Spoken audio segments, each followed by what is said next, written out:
সেৱা দলৰ মহিলা প্ৰেচিডেণ্ট। আমি ৰাতিপুৱা বাৰু ধৰক কলিনৰ ঘৰত মহিলা এগৰাকী বুঢ়ী এজনী লৈ গৈ আমি ৱাক কৰিছিলোঁ বাৰু। ৰাস্তাত লগ পাই ঘৰত লৈ গ'ল। লৈ যোৱাৰ পাছত আমি অলপ বহি কথা বতৰা পাতি তেনেকৈ যোগদান কৰিবলৈ আমি অহা নাই। সিহঁতৰ মানে হেৰি বিজেপি মাফলাৰটো পিন্ধাই আয়ো আমি দুইজনে অলপ ফটো মাৰি ল'ম বুলি মাৰিয়েই ল'ম আজি।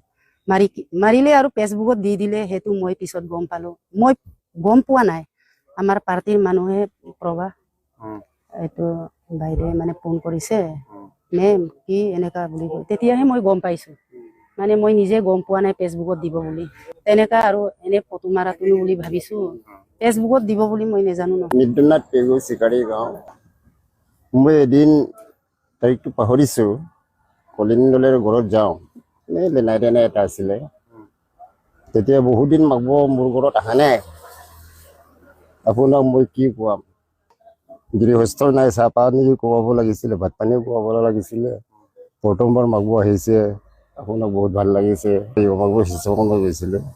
তেতিয়া সি মোক বাবু আজি কি দি মোক সন্তুষ্ট কৰাম বুলি কোৱাৰ কাৰণে মোক গামোচা এটা দিলে।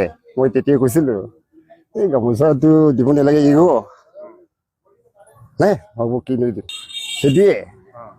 তাৰপিছত ৰাজনীতিৰ কথাও কোৱা নাই, নাই একেতে কৈছে। পিছতহে মই গম পাইছোঁ, তেতিয়া মই কৈছোঁৱে পিছত, সেই তেনেকুৱাটো কৰিব নালাগিছিলে, তেনেকুৱা ক'লোঁ মই। আৰু এই একো নাই, মাকবোৰ তেনেকুৱা বুলি কৈছে।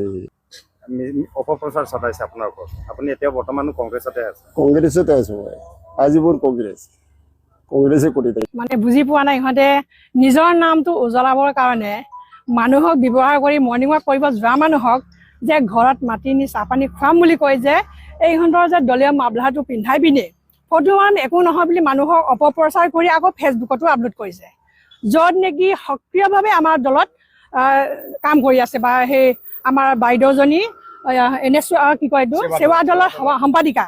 তাৰপিছত আমাৰ নিদ্যনাথ পেগু আমাৰ প্ৰাক্তন গালি চিকাৰী মণ্ডলৰ সভাপতি আছিলে, গতিকে এই পঞ্চায়তত মেম্বাৰো খেলিছিলে। তেনে ক্ষেত্ৰত এওঁলোকৰ কলিন দলে ঘৰলৈ গ'লে যেনিবা চাহপানী নিজৰ সম্পৰ্কীয় মানুহ হিচাপে গ'ল, সেইটোতে সুবিধা লয় ইমান মানে নিষ্ক্ৰিয় ৰাজনীতি কৰিব নালাগে বুলি মই কলিন দলে বিশেষভাৱে মই ইয়াৰ পৰা অনুৰোধ জনাইছোঁ, যে সগিয়নি দিছোঁ, দল কৰক, নিজৰ বিবেকেৰে দল কৰক। লোকৰ মানুহক ব্যৱহাৰ কৰি নিজৰ সম্পৰ্কীয় মানুহ বুলি চিনাকি কৰাৰ পাছত মানে কাৰো লগত আলোচনা নকৰাকে জইন কৰিবৰ কাৰণে এওঁলোকৰ লগত কথা বতৰা নোহোৱাকে এনেকে মানে ফেচবুকত ছ'চিয়েল মিডিয়াত আপলোড দিব নালাগে। সি যদি সঁচাকে ৰাজনীতি কৰিছে, ৰাজনীতি কৰক, আমাৰ ক'বলগীয়া একো নাই। সি বিজেপি দলৰ সক্ৰিয় ৰাজনীতি কৰিছে, কৰক, আমাৰ ক'বলগীয়া একো নাই। কিন্তু আমাৰ সক্ৰিয় কৰ্মী কাম কৰা মানুহক টানি আনি নিজৰ নামটো উজ্বলাবৰ কাৰণে এনেকে ব্যৱহাৰ কৰাটো গৰিহণাৰ যোগ্য।